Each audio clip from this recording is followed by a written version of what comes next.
Hello, welcome to Rebel Base, IGN's weekly Star Wars show. Gavin, some exciting news has happened. We know another Star Wars anthology movie features this dude. This guy, Han Solo. Yeah. So, a young Han Solo. So Phil Lord and Chris Miller, the directors of the Lego Movie and 21 and 22 Jump Street, are going to be directing another anthology movie based around a young Han Solo. Yeah. So we're going to get onto the R6 casting suggestions for who can play a young Han Solo. But initially, excited about the idea of this? Yeah, super excited. Like, I mean, a lot of people were down on this. I saw some people like kind of commenting, go, everything I need to know about Han Solo is in A New Hope. I know. I mean, he's a great character, and I do kind of see that. But at the same time, they wouldn't, like, they're not stupid. They don't need the money. They're not gonna do it for the sake of doing it. Like, if they didn't have a good idea for it, they just wouldn't do it. Like, they're not going, we're gonna do Han Solo. Who's everyone like? Han Solo? Yeah, we'll do a Han Solo film. So this takes, it's going to come out in 2018. So it takes the slot of what was going to be the Josh Trank anthology movie. But it's not the Josh Trank movie. They said that it's not the one he was doing, so it's not like he's dropped out and they're going, oh, let's get someone else on board. Yeah. And that's the one widely reported to be the Boba Fett movie. Yes. So that's gone back in the shuffle. Of course. Well, they need a new director. They lost the director, so... Yeah, so, yeah, it's kind of cool that this was already up and running as an idea and it's going to be developed by them. Written by Lawrence Kasdan and his son. Yeah, that's good, isn't it? Lawrence Kasdan writing yet another Star Wars movie, which is only a cool thing. Like, this guy's written Han Solo 3 times now, including The Force Awakens. So if anyone's going to be able to write him, like, I want him to do it. Yeah, and also like, that directing duo, they can make some really fun movies. Brilliant films, that's what I want. Like, you're going to probably see the first time Han and Chewie meet. Yeah. That's something they can do. Because they didn't say, we're going to do a Han Solo movie. It says a young Han Solo. That's right, yeah. So it's interesting that, you know, they've said that markedly, so we're going to go back even further. Well, that's what they said. So as soon as they said, you know, they were going to make an Indiana Jones, people were like, got to be Chris Pratt. And as soon as they said, you know, they're going to make a Han Solo film spin-off, I was like, got to be Chris Pratt. But he's 36 now, and Harrison Ford was 35 when he did A New Hope. So if they're making a young one, probably not going to be Chris Pratt, is it? No, it's going to be really young, like a little tearaway around the universe. That's right. So who's it going to be, though, Daniel? So my first choice, and he looks young, is Miles Teller. Okay. I'm picking him because, well, he's obviously playing a young Reed Richards in the new Fantastic Four movie, but if anyone's seen Whiplash, he's a phenomenal actor. Yeah. And I think, even though in that movie he is quite nerdy, so it's not necessarily what you want for Han Solo, but he's probably not always been that cocksure guy. He's probably always been cocky and tried to get away with stuff. But I reckon, I can see Miles Teller doing that. Yeah, I do kind of think that, but I'd like to, I don't want him to be like young and sensitive. I want him to be Han Solo, but as a young kid, but getting his ass kicked because he's like confident beyond his success. That's the thing. That's what I want. And also, like, something about Miles Teller, I can imagine him. I can imagine him just getting beaten up. Yeah. I can imagine him. Like, I think he is quite a charming guy. Yeah. Also, he's got scars on his chin. So. See, well, my first idea, because like my idea of Han Solo is, right now he's hard, so it doesn't matter if he gets his ass kicked or if he gets in trouble because he's got a Wookiee. He's earned that. Whereas as a young person, he wouldn't have earned that. And I think the perfect person to do that is Emil Hirsch. Okay. Like, I love Emil Hirsch. I think he's such a great actor, and he's just got this face about him that's like really over the top cocky, like really, really good. So if you watch like Prince Avalanche, like that was one of my favorite films the other year. I hate that film. Do you? Yeah. Why do you hate it? I think it's the most indulgent, wanky film. We see eye to eye on a lot of stuff. It's not often that we don't see eye to eye. It's terrible. Let's table that, and we'll come back to that, Daniel. But in Prince Avalanche, he's that kind of like cocky person, and he's an idiot, but also Alpha Dog. Now, Alpha Dog, he does some really despicable stuff, but you can't help but sort of really like him, and I kind of think that's what Han Solo would be like. Like, even though, you know, he messes around and he's a bit of a dick, you can't help but like him. I think that's why I'm picking Emil Hirsch. I can't believe you don't like Prince Avalanche. But it is rubbish. No, next up is, my pick is Jack O'Connell. Yes, this is a really good one. British actor. I feel like his star is really in the ascendancy. He did the movie 71? Yeah, 77. Is it 71 or I think 77. It's one of those. It's one of the numbers. No, it's Charles 77. It's 71. all the 70s. Don't confuse me by putting 77 on the running order if you're going to change it in 71. Just testing you. But he was also in Unbroken. Yeah. Really and This Is England is where I first saw him. And he just won, I think he won the BAFTA award for like Rising Star. I saw him in, what was that Lake film? that he was in? That horror film. Eden Lake? Eden Lake. Eden oh, Lake, yeah. He was, That's a really scary movie with Michael really Fassbender. film, That's a good film. Yeah. That is a good film, unlike Prince Avalanche. Next. Jack O'Connell. So going back to Jack O'Connell, he is a really good actor, but several things, like This Is England, a lot of the roles he's played, he is that tearaway. Yeah. He is that, toe rag. He's kind of like just kind of rough and ready, bit of a scoundrel already. Yeah. Like you can imagine him doing that. Definitely. But in space. And I can almost see the seeds of Han Solo in him. The only thing is, I don't know whether he is charming enough. He's not charming. He's not charming and he's not handsome. But is that just because he is handsome? I don't think so. But I just don't know whether he's got an edge. He's just not had those roles. I love yet. him, but he's got an edge about him. Maybe that's what he needs at that point in his life. He needs that edge before it can mellow into that. But also, he's never had that role yet where he can show that if he is charming or not. Yeah, someone who has had that role, though, very early in his career, Taron Egerton. Yeah. Now, I absolutely love Kingsman. One of my favourite films of the year, I think. And he's just brilliant. Like, he's a young guy. As you said, he's this tearaway. He's a little toe rag. He's very handsome. He's got this little smile about him that's very similar to Han Solo's. Like, he's really cute. But at the same time, he's proved that he can carry a pretty big film from the off of his career, really. I mean, he's done a lot of other stuff before that. Yeah. And apparently, he's fantastic in Legend as well. The Craze film is coming out. So he was rumoured for Cyclops as well. That's right, yeah. He'd have been a great Cyclops. I don't know. He's already proved that he can carry, like, a massive film. And I think relatively still unknown, which I think is a really big thing for this character. I saw someone today who was like, Ryan Gosling. No. No, absolutely not. It's too... they just won't go for him. No. Like, I think they want to go younger also. Like...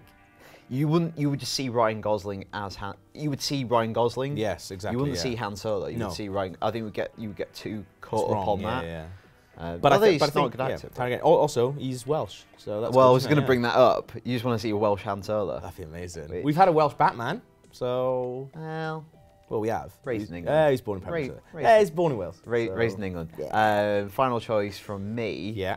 Well, it's just Anthony and Gruber. Right, okay. So we've mentioned Anthony and Gruber before. Yeah. And he is a time travel. Basically, Harrison Ford has time traveled, and he's come back. He's Harrison Ford's Looper. Yeah. So time travel. No, Harrison Ford is his Looper. Let's not get caught up on technicalities. But in like about 30 years' time, I think as a human race, we've reached the point of technological proficiency that we've invented a time machine. And Anthony and Gruber has come from wherever. I'm getting messed up. It's like Terminator Genesis here. Yeah. So this is the guy who got famous on YouTube from doing a range of impressions, and the one that really caught everyone's attention was he did this amazing Han Solo impression. Yeah. Harrison Ford in Star Wars, and then he went on and did a Harrison Ford impression from Blade Runner. Right. And for a while it was just an internet thing. Yeah. And very recently he played a young Harrison Ford Yeah. in The Age of Adeline, which is a movie where Blake Lively's character undergoes an accident where she doesn't age. Right. And later in her life, she meets Harrison Ford, and I think it flashbacks to when she first met his character when they were both young in like the 40s or 50s. Right. And it's played by this guy who became internet famous for doing a really good impression of Harrison Ford. That's fantastic. And he nails it. He's really good. And now it seems like he's got the acting ability, at least I haven't seen the movie, to get cast in that movie. Yeah. And what an amazing story. Yeah. If the thing that first got him kind of semi-famous, him doing an impression of Han Solo, and then he plays Han Solo in this movie. Yeah. Like, if you want to go for a guy who would cause the least amount of, like, dissonance on screen, I guess maybe you get caught up with people going, he's doing a really good impression. But just because he can do a good impression doesn't mean he's a good actor. But you got cast in a proper movie. Yeah, but what's this film, though? Come on. What's The Age of Adeline. Well, Harrison Ford's in it. Yeah, but he does some He was guff. also in Firewall. Yeah, so. exactly. Harrison Ford does some absolute guff. Anyway. Okay, final one, right? Shut your mouth. Final Shut one. your And mouth. this is, I mean, it's slightly off the wall, right? Bear with me. I'm going to take you down. I'm going to sell this to you if you were an exec. It doesn't need selling because it's so good. Craig Roberts. Like little Craig Roberts. Don't sell it on that. No. Don't sell so it on Craig that. Roberts, who's the star of Submarine, absolutely fantastic. I think that was his first film. And Neighbours. He absolutely carries it. Bad Neighbours is in a little bit as well. 22 Jump Street in very, very briefly. But he's a brilliant actor. And he's young. He looks really young. They've said they're going to go like young for it. Okay. Loads of people are young. No, I know that, but he's just got this charisma about him that I think you can't help but every scene that he's in, you can't help but just be absolutely drawn to him. And I think that's what you need with Han Solo. And it's really off the wall, and you need to go somewhere strange and people will sort of really go against it. But because of that, we'll get an epic performance out of it. That's just your mantra for life, isn't it? You've got to go strange to get a reaction. It's not I like strange, Craig Roberts. It's not that strange, though. I've never seen him do... I agree. I think Yeah. he's really charismatic on screen. Yeah. And his scenes, like Bad Neighbours, or Neighbours as it known in America, Yeah. you remember his scenes. Yeah. I've never seen him do that kind of like arrogant, you know, dashing ladies man that... He tries to do that in Submarine, though. Yeah. He tries to like put it on a bit and sort of fails, and I think that'd be really, really good. It'd be funny if Han Solo in his younger years is that failure where he's trying to do the thing that he can sell Exactly. and pull off in his like 30s, Yeah. and it just falls on its arse in his 20s. I think that's what really good, and he'd be really good at doing that. Yeah. And also, I'd just like to see him in a film that's a little bit bigger as well. Yeah, I think it's also, just to go back to the bigger Yeah. talking point, you know what Disney are doing here? Yeah. They're doing prequels. They're doing prequels that people are actually going to like. I think it's actually quite funny that they're doing that. Yeah. Like, they're not making new Star Wars movies Yeah. just like after the events of No. Jedi. They're going back and doing what Lucas did, but they're doing it in a way that It's a bit different. almost one-upsmanship. Yeah. Also, just to bring it back to Craig Roberts, he was in 22 Jump Street with Lord and Miller directing as well, so they've obviously seen his brilliance and gone Han Solo. I reckon they probably had the idea to do a Han Solo movie from Basically. seeing him, and they were like, do you know what, Chris? If we ever get to do a Han Solo film, actually, let's go to Star Wars right now. We'll tell them, guys, we want to make a Han Solo film. Who do you want to put in it? This kid from Wales. Yeah, and then Disney bought the rights to Lucasfilm. And that's what happened, all based on Craig Roberts being Unseen Han Hollywood. Solo. I think that's fantastic. Cool. Well, that's who we want to play Han Solo. Who do you think should play him? Let us know. rebelbase@ign.com. It's time for another edition of Force Feedback. This week kicks off with Owen Bailey, and I really like this idea. He says, hello Rebel Base, what if Kylo Ren in Star Wars Force Awakens is actually Ezra from Star Wars Rebels? Looking at the shots from Vanity Fair, Ezra's not too dissimilar looking to Adam Driver, who's playing Ren. Maybe the Force is awoken from inside Ezra, and it's from the dark side. What's your thoughts? That's a really cool theory. It's a really cool theory. And it's true as well. They don't look that dissimilar from each other. They've got like a funny nose, funny hair. No, obviously Ezra is a cartoon. Funny nose, funny hair. I'm describing a Muppet. But Ezra does look a little bit like a Muppet. Adam Driver does not. But Well, it's not what you just said, but we'll gloss over that. I think that's a super cool theory. Yeah. Only thing, if that's a beat in the movie, like a reveal, the wider audience, that doesn't really work. But Yeah. I think it's cool to play to the people, like the super hardcore. yeah. And not that watching Rebels is super hardcore, but you know what I mean? You can't bank on most of the people who go see Force Awakens having that knowledge. Yeah, but then you don't have to do it in like, it's not going to be like I Am Your Father reveal, Yeah. but it's going to be like, I think it's, they might have a little thing being like, oh, this guy was actually good and this and this happened. He met Darth Vader, he fought Darth Vader, and then because of that, this happened. Yeah, and I'm also like really think that it will happen. We'll get characters from Rebels appearing in the prequel movies. I hope so. Like Kanan, like be later amazing, ones, like depending whether, because I think they'll set some slightly in between. Yeah. Yeah, I really like that idea. It's a really cool theory, I That's a think. cool idea. Boom, well done, Owen. Jake Tomlinson's written in. He says 2 questions. First question is, do you think Captain Phasma could be a bounty hunter? Her backstory could be that she killed a First Order trooper, took its armor and customized it, because then she can be completely badass and can be both evil and good without having a code to work by. That's an interesting theory. Could possibly. I feel like that's a new class of stormtrooper. Yeah. And I also that shot in the trailer where she's walking down looks like a Imperial vessel, and she's Yeah. not like running or anything. It looks There's like she owns it. there's also a shot where it looks like she's in a TIE fighter as well, the new TIE fighter. And I think, why would she be in that? Stolen it. Well, I don't know. No, I don't think so. Maybe further down the line she might turn. But I think that could be the thing. I think she might turn against the Empire. I think it's going to be. I think it's going to be a little bit more like less convoluted than that to start with. Yeah. Next question. If you had infinite money, Yeah. what kind of Star Wars stuff would you get? I would buy a big plot of land and build an air hangar on it in the style of a Republic hangar in the Jedi Temple on Coruscant, and I would build a Millennium Falcon. It's got to be Man in Falcon, isn't it? Although I think like I've always wanted to run a bar, so I think I would buy a pub and do it up like the Cantina and just run a pub. I'd do really well. What you can do that. We could do that. Don't need infinite money for that. Well, you don't need infinite money, but you need a lot to of make money. it look good. Startup, like the licensing exam, that's cost like 140 quid, I think. unlimited money, and you were saying 140 quid. Well, I'm saying that's just one part of the business, isn't it? I know, but 140 quid is... It all adds up, Daniel. It all adds up, mate. Yeah, I know. You're saying just 140 quid, but it's not just that, is it? Like, you got to pay staff, holidays, holiday cover, sickness. Theming.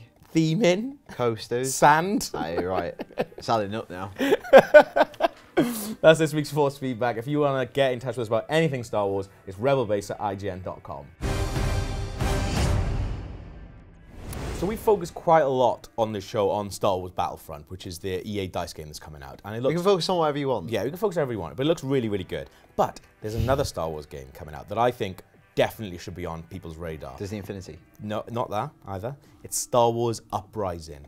Now, this is kind of like a Knights of the Old Republic style thing where you make a character. Yeah. And it's kind of like Diablo-based gameplay, like all online stuff. And it's set between Return of the Jedi and The Force Awakens. Now, at first glance, you look at it and you think, okay, there's not much to that. Like, if you're not into those kind of like clicky button games, which is what I call them, you're probably not going to be. That's the thing. Technical. Yeah, exactly. If you're not into those, when you look at it first glance, you think, no, that's not for me. Yeah. But like, it's canon. I think the story elements of it are very cool indeed. Yeah. So obviously after the events of the Jedi, Vader, Emperor, dead. Yeah. And there's a section of the galaxy, the Unknown sector, which contains Hoth and contains Cloud City. Yeah. Has kind of been sealed off by this guy called I think General Adelhard. Yeah. And he is such a staunch believer in the Empire. Yeah. He doesn't want his people within his sector knowing of these deaths because obviously it would destabilize the region. So he almost like shuts it down. Yeah. Puts them. It's almost kind of like he does a North Korea on it. Yeah. Where he puts it behind a wall and controls all knowledge of what's happened because he doesn't want. M. Night Shyamalan's The Village. Both great movies, The Village and North Korea, and it's different points of reference there. So he's controlling all information. Yeah. And obviously there's no rebels really in that sector because they lost the Battle of Hoth. Of course. And they left that sector. Yeah. So it seems like the uprising comes from within? Yeah, from within, and a bunch of bounty hunters, criminals. Pirates. And they kind of form their own tenuous rebel alliance, which is cool, I think. Yeah, no, definitely. I think that's what I think is really good about it. It's canon, but you can still create your own character within that and sort of build him up sort of RPG style. And I think that's really, really good. Yeah, and they said like, when you're not in the equivalent of dungeon, it's kind of like a BioWare game. Yeah. Kind of a Mass Effect, you're talking to people, Yeah. you're developing your character. Once you go into the equivalent of a dungeon, it is Diablo style. Yeah. Which is cool. I really like 4 that. player as well. And the designers have had access to like really private things about like the storyline, including stuff to The Force Awakens. So you'd think, you know, they've been told specifically like, oh no, that can't happen because this and this is happening in The Force Awakens, which is pretty exciting that they're accessing that. And almost like there's so much stuff that's going to be like bridging the gap. And I think this is going to be quite a big thing as well. Yeah, I think we're excited, you know, once like the end of August onwards, going into December time for The Force Awakens, we've got several things coming out that are going to really help us fill in those gaps because they just want to, you know, it's great marketing for the movie, but it's actually great stuff anyway. You know, and the Greg Rucka comics coming out, which is set after Jedi. Aftermath, the novel's coming out. So we're going to have a lot of stuff that around that time to help us fill in the kind of the gaps. Definitely, yeah. And I think, you know, at first glance, when I first got sent this trailer, sort of, I looked at it and I thought, that just isn't for me. When you start reading about it, you think, actually, there's way more to this little game than it looks. And there's people working on it who've worked on some really big Star Wars games in the past. Yeah. Like, and really good games as well. Yeah, like we should say, I don't think we've said it, it's kind of an elephant in the room. It's a mobile game. Yes. Which, you know, I saw this a lot this week. Rayman Adventures was announced. And a lot of people were like, but there's a catch, it's on mobile. Yeah. And it's not like there's, I know why that is, and obviously I feel the same sometimes with what that signifies. Yeah. There's loads of great mobile games out there. Yeah. And also, you have to think more than anything is Disney or like Star Wars, they'll be really protective of it. Yeah. And it's coming out in September, so it means it's kind of the first of the new Star Wars games. Yeah. So before Battlefront, before Infinity as well, I think. So, you know, they're not going to want it to be a dud. No, definitely not. You know, and obviously, I don't think it will be. Nobody wants to make any project, but it's just Star Wars so protective of it. Yeah. I think they'll put a lot into it. Definitely, yeah. So as you said, it's coming out in September. You can register now, and the cool thing, if you register now, you can start voting for items that are going to be available in game. Like And you think that doesn't feel like anything, but when I registered, it gave me the choice instantly, like, do you want this blaster or this gun? And I was just like, well, this blaster, obviously. I was doing it for ages. I was like, what are you doing? Get on with it, you got work to do. Stop voting on like little guns that are gonna be in this little mobile game. Have you done your work? Yeah. Gav, do you want to shoot Rebel Base? Yeah, I'll be with you in a minute, Daniel. Gotta do this. Picking my blaster. Yeah. But I'm really interested in it anyway, even if nobody else is. Are you interested in it? Let us know. Rebelbase@ign.com. For everything else Star Wars, stay right here on IGN.